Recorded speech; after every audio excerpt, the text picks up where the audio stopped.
First at 9 this Monday, the 13th of May 2024. Chaos erupts. Police fire water cannons at demonstrators representing non-academic staff of state universities engaged in protests demanding solutions for salary anomalies.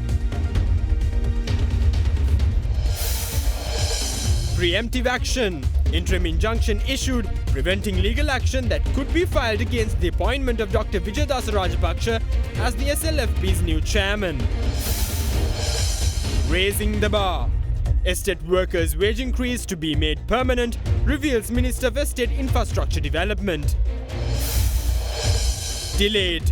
Resumption of ferry service from Nagapattinam to Kankasanturai postponed due to delays in meeting regulatory standards and vessels' arrival. Diplomatic visit. US Assistant Secretary of State for South and Central Asian Affairs, Donald Lu, arrives in Sri Lanka for an official visit. Highlights good governance, inclusion and reform to be guiding light of Sri Lanka's economic recovery. ඔබේ විශ්වාසය දෙනු සෙන්සුරයින් දැන් ළඟමැති ෆාමසියෙන් ලබාගත හැක. This is Derana First at 9. Live from Studio 24 in Colombo. Good evening and welcome to Derana First at 9. I'm Aditya Singh joining you live with the latest in Sri Lanka and around the world. Now taking you straight to your top story this evening, Minister of Estate Infrastructure Development Jeevan Thondaman revealed that the finalised bill mandating the increase of the daily wage of estate workers to 1,700 rupees will be published in the Government Gazette on the 15th of May. The minister noted that 1,350 rupees of the daily wage will be designated as the basic salary, while the remaining 350 rupees will be provided in the form of incentives. Thondaman also highlighted that a program is underway to provide estate families with the ownership rights to their ancestral lands.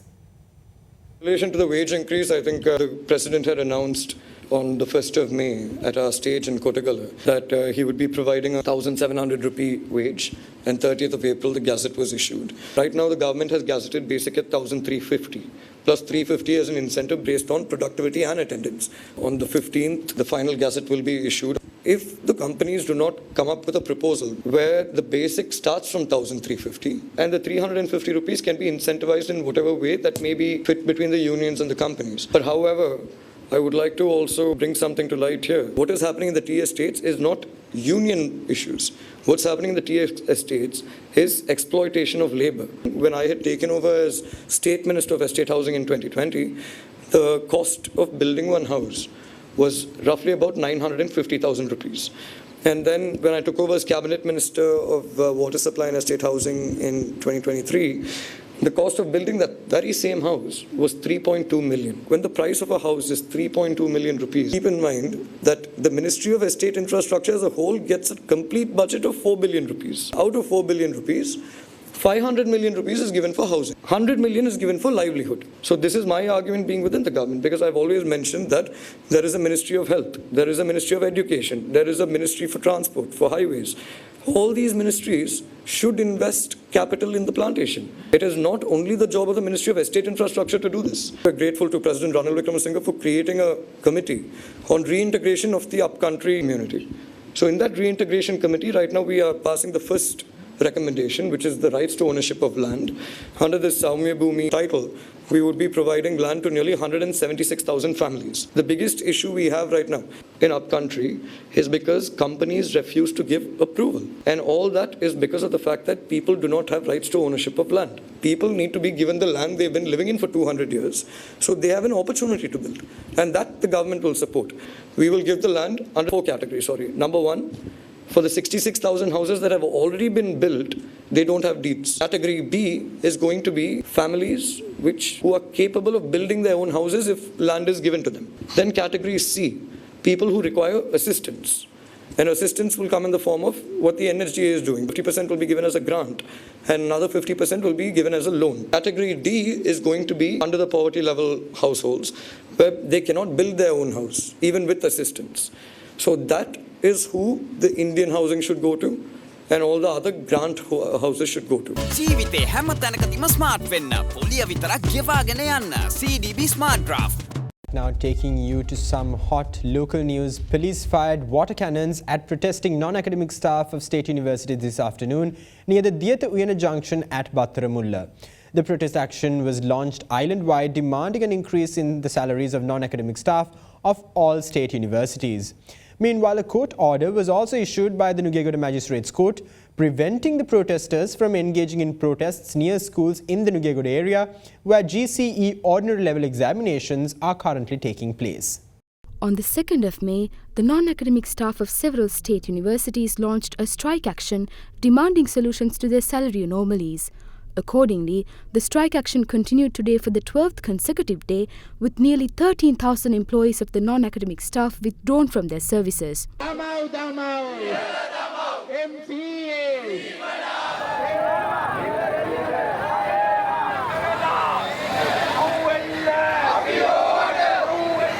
Similarly, the Public Service Trade Union Alliance at the Navala Open University initiated a protest action near the Diyata Uyana junction at Battaramulla this afternoon. It's been 12 days since the state universities were closed and the entire university education system collapsed. The two memoranda presented to the cabinet regarding the issue of salary anomalies must be approved during the cabinet meeting today. Following the approval, the relevant circular should be published by the University Grants Commission. Police meanwhile fired water cannons at the protesters who attempted to march towards Parliament.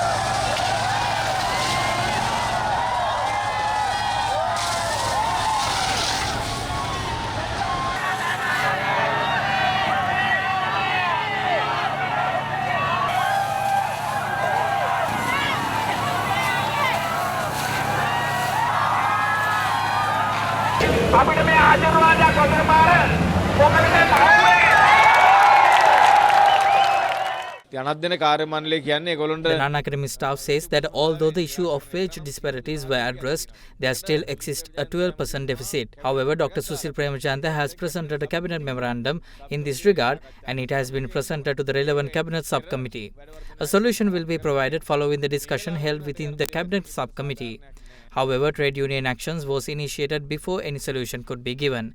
The actions are unacceptable given the current situation of the country. Subsequently, a court order was issued by the Nugegoda Magistrates Court preventing the protesting university non-academic staff from engaging in protests near schools in the Nugegoda area where the GCE ordinary level examination is currently being held. Concurrently, a collective of health trade unions launched a token strike at all hospitals in the central province today over their demands, including an increase in allowances. The strike actions were effective in all hospitals and medical centres in the central province from 8 am to 12 pm today. Meanwhile, the Central Province Unemployed Graduates Association engaged in a protest today demanding employment.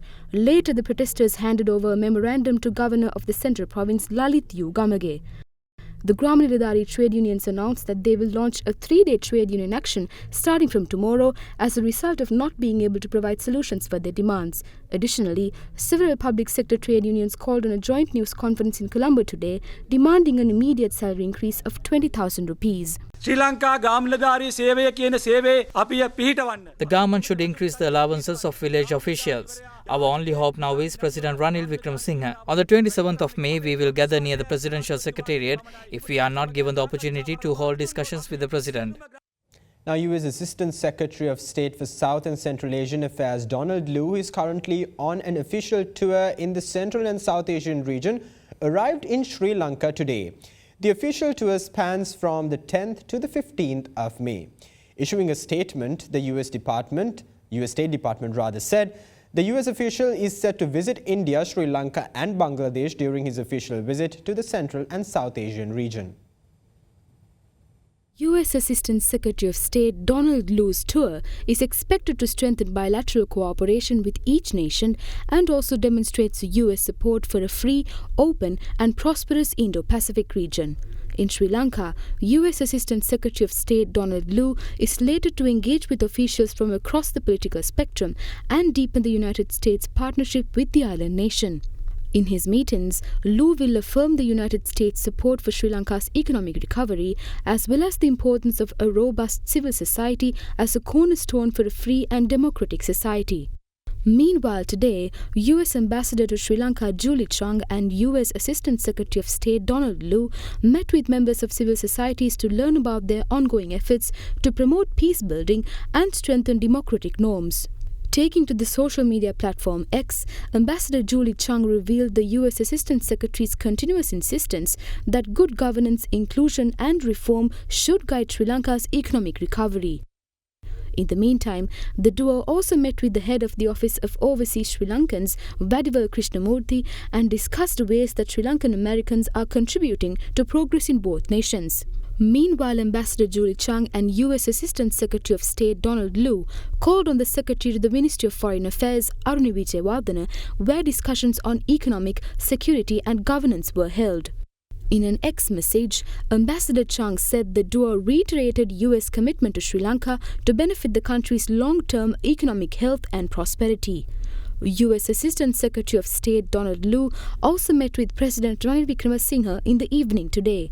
During the meeting, the Assistant Secretary of State discussed in detail Sri Lanka's economic recovery with President Ranil Wickremesinghe. Taking to X messages, the President's media division said President Ranil Wickremesinghe's dedication towards the economic reform agenda was commended during the meeting. Now, delays in meeting regulatory compliance along with a delay in the arrival of the vessel has pushed back the resumption of the passenger ferry service from Nagapattinam, India to Kankasanthura, Sri Lanka. According to Industry Ferry Services Private Limited, which operates the service, the resumption of the ferry service, initially scheduled to restart from the 13th of May, has now been postponed to the 17th of May. Considering the possible inconvenience caused to travellers, the company requests all travellers who wish to cancel their reservations to email customer care at slinshri.com. In that regard, the company assured a full refund to be credited immediately upon the cancellation of the reservation. Private Limited states that the commencement of ferry operations between Kankasanthura, Sri Lanka and Nagapattinam, India, scheduled for the 13th of May, has been postponed due to the delays in meeting regulatory standards and a delay in the arrival of the vessel. The ferry, named Sivagangai, is now expected to begin operations on the 17th of May. Company officials have received assurances from regulatory authorities that all required legal certifications will be in place in time for the new start date. Meanwhile, passengers who had reservations between the 13th of May and the 16th of May will have their bookings automatically transferred to the 17th of May. Additionally, customers have the option to reschedule their trip for a later date beyond the 17th of May. The ferry service was restarted on the 14th of October last year after Indian Prime Minister Narendra Modi virtually flagged off the service between Nagapattinam in India and Kankasanthura in Sri Lanka. Now, in some local political news, an interim injunction was issued by the Kaduwala District Court preventing legal action from being taken against the appointment of Justice Minister Dr. Vijaydas Rajapaksa as the chairman of the Sri Lanka Freedom Party. The injunction was issued after considering a petition filed by 2 executive members of the party. With that, here's a look at some views expressed in the political arena today. අපිට තේරෙන්නේ නැහැ තාම මොකද්ද මේ උනේ කියලා. මේ රැස්වීම කැඳවල තියෙන්නේ සරත් ඒක නායකනේ. ඉතින් එයා කොහොමද කැඳවන්නේ රැස්වීමක්? දයාසිරි ජයසේකරගේ සිද්ධියට එයාට තහනමක් පනවලා තියෙනවා. මම හිතන අධිකරණයටත් පහස කරලා තියෙනවා. ඒකත් මෛත්‍රීපාල මහත්තයාගේ විහිළු වැඩවලට එකතු වෙච්ච තවත් විහිළුවක් විතරයි. අපි අපේ පක්ෂේ ඉන්න අයට අයින් වෙන්නයි කියලා කියනවා ආණ්ඩුවෙන්. අපි ඒ අතරතුර ආණ්ඩුව ඇතුළේ ඉන්න වඩා දියුණුම මිනිහා අපි එළියට කරගෙන එයාත් එක්ක ආණ්ඩුවක් හදන්න ලෑස්ති වෙනවා. ඒගොල්ලන්ට කියන්න තියෙන්නේ තමන් ඇත්තටම පක්ෂයට ආදරේ නම් ඔය විකාර වැඩ කරන්නේ නැතුව පක්ෂයේ දැවන්ත සමගයට එකතු වෙලා UNP විරෝධී ආණ්ඩුවක් හදන්න එකතු වෙන්නේ කියලා කියනවා. තේරෙනවනේ මෛත්‍රීපාල මහත්තයාගේ ඔළුවේ තියෙන නැති මොකද්ද කියලා. හොඳම මිලකට අලෙවි කරගන්න පුළුවන් වෙනකල් ඒක තියාගෙන හිටියා. මම එතුමාගේ සභාපතිකම පැහැර ගන්න හදනවා කියලානේ මට ගහලා එළෙව්වේ. දැන් මම දන්නේ එතකොට විජයදාස රාජපක්ෂ මහත්තයාට කොහොමද දුන්නේ කියලා. ඒකයි තියෙන ප්‍රශ්නේ. කීයකට විතර මේක විකුණනාද කියලා මට තේරෙන්නේ නැහැ. ඒකයි මම කියන්නේ. ශ්‍රී ලංකා නිදහස් පක්ෂය අනාගතයේ ඡන්දයක් ඉල්ලන්න බැරි තැනකට දැන් පත් කරලා ඉවරයි. ශ්‍රී ලංකා නිදහස් පක්ෂයේ මෛත්‍රී පාර්ශවයෙන් නිතරම කිව්වේ රනිල් වික්‍රමසිංහ සමග ඇමතිකම් දරලා ශ්‍රී ලංකා නිදහස් පක්ෂයේ සමාජිකව වෙන්න බැහැ කියලා. එහෙනම් විජයදාස රාජපක්ෂ මේ හදන්නේ රනිල් වික්‍රමසිංහගේ ඔඩොක්කුවට ශ්‍රී ලංකා නිදහස් පක්ෂය ගෙනියන්න කියන එකයි මගේ වැටහීම. Now forecasting tomorrow's weather, the Department of Meteorology claims that showery conditions are expected to exacerbate during the next few days due to a low atmospheric disturbance around the island. Meanwhile, according to the Met Department, showers or thunder showers will occur at several places in most provinces in the island after 1 p.m.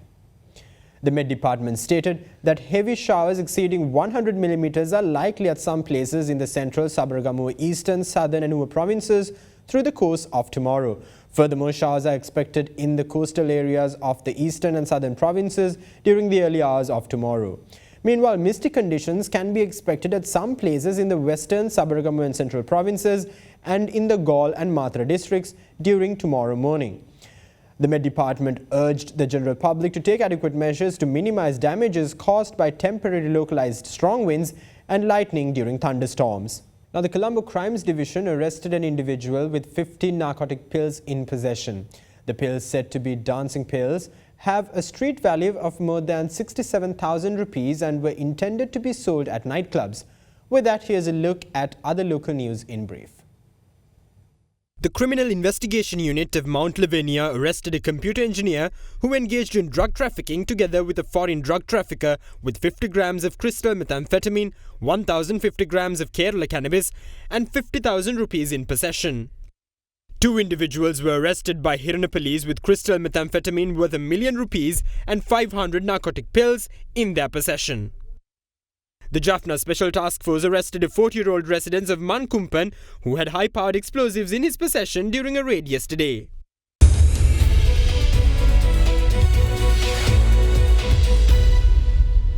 Welcome back. Now, the Ceylon Chamber of Commerce will host the Business Conclave as the chair of the Indian Ocean Rim Business Forum between 2023 and 2025. The Indian Ocean Rim Business Forum will commence on the 28th and 29th of May in collaboration with the Ministry of Foreign Affairs. The main aim of the Business Forum is to foster strategic alliances, explore untapped markets and capitalize on emerging trends across these vital sectors critical to global economic development. 23 countries of the Indian Ocean region and 12 countries beyond the IORA region expressed keen interest in these sectors while ensuring significant business networking and facilitation opportunities and capitalize on emerging trends, unlocking the immense potential of the Indian Ocean Rim region. Meanwhile, the conclave will feature a multifaceted agenda, including a strategic networking reception, plenary sessions, and several sector-focused breakout sessions, followed by B2B meetings. These sessions will offer insights into disruptive technologies, sustainable practices and future of commerce across the Indian Ocean Rim. Now, Dilishka Dimel joins us with a few thoughts to round off our Markets in View segment for the week.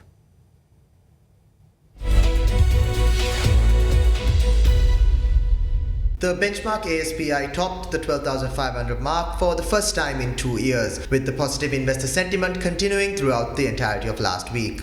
The ASPI closed at 12,518, an increase of 92 basis points, and the S&P 20 also followed this trend, increasing by 1.6% to settle at 3,730 points. Accordingly, year-to-date, the ASPI has gained by 17.5% and the S&P 20 by 21.6% respectively. Total market turnover for the week was 11.8 billion rupees, a decline of 13% compared to the previous week, with both the domestic and foreign participation being comparatively subdued. Moving on to last week's Treasury bill auction, yields continued to decline, with the 3-month, 6-month and 12-month yields declining by 18, 13 and 9 basis points respectively. And on the international front, all three US market indices improved during the week, with the Nasdaq increasing 1.1% as investors passed comments from the Federal Reserve officials and looked ahead to crucial inflation data. And now let's take a look at the rupee exchange rates for the day.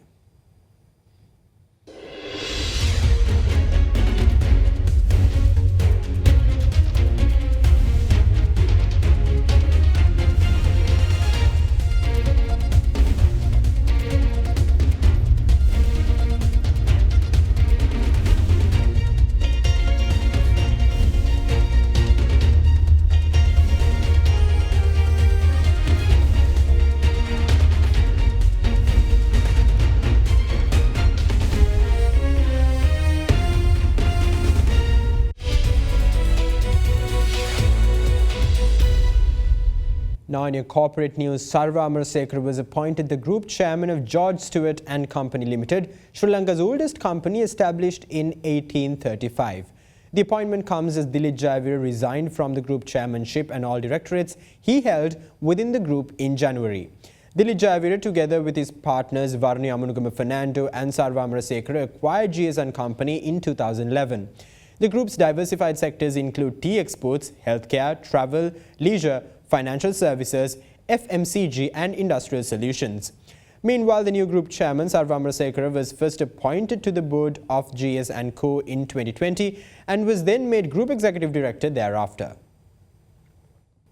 Now, Orion Development enters into a $1.78 million agreement with the Board of Investments of Sri Lanka to develop its IT park with a new ecosystem. Let's have a look at corporate news in brief. Orion Development Group signed an agreement with the Board of Investment of Sri Lanka for $1.78 million for further development of its IT park with a new ecosystem. Orion City stated its plans to further strengthen its sustainable infrastructure by transitioning to renewable energy, particularly solar power, by installing solar panels to reduce reliance on traditional energy sources. The company further revealed that their goal for Phase 2 of Orion Tower is to achieve the LEED Platinum certification, setting a high standard in sustainable building practices. Meanwhile, in a move to assist the country's commitments toward a low-carbon economy, the International Finance Corporation, together with the European Union, partnered with the Commercial Bank to scale up green finance. The partnership, which is under EU's regional initiative, Accelerating Climate-Smart and Inclusive Infrastructure in South Asia, will help Commercial Bank to set the foundations for net zero transition. Additionally, with IFC's technical support, Commercial Bank anticipates to grow its green financing portfolio by expanding into areas such as blue finance and green SMEs. In other corporate news, the Colombo Fort Land and Building PLC stated that Executive Director of the company, Anushman Rajaratnam, purchased 200 shares and 1,089 shares at 31 rupees and 30 rupees and 90 cents respectively. The relevant transaction was made on the 10th of May and it was notified to the Board of Directors today.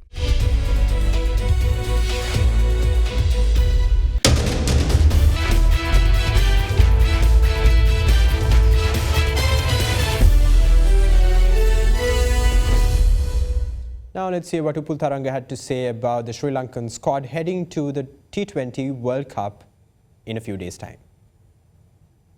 What is your opinion on the pitches in the USA? According to our sources, the pitches in both New York and Dallas will be dropping pitches since they have been imported from Australia. Last year's Major League Cricket tournament was played in Dallas on similar surfaces. Although these pitches have been brought in from Australia, they are uneven surfaces. Therefore, we expect them to be slower than usual. Usually, we only play with 2 spinners. However, in the West Indies, we might have the chance to utilize a 3-spin option. So we needed a spinner who can bowl in the power play. That is why we decided to include Dunith Wellalage in the first 15. What will be Dhananjay De Silva's batting position and why was he selected instead of Bahanuka Rajapaksa? Dhananjay brings an extra bowling option. We also believe that we have an adequate number of power hitters in the 15 already. Taking those facts into account as well as the conditions of the playing surfaces, we decided to select Dhananjay De Silva. This team includes Dhananjay De Silva, Angelo Matthews and Dasun Shanaka, who are all all-rounders. How will they be utilised? According to the current composition of the squad, Dhananjay De Silva will be an extra batter. Matthews and Shanaka will be used ahead of him. What is the status of Matisha Patirana's injury? Will he be available throughout the tournament?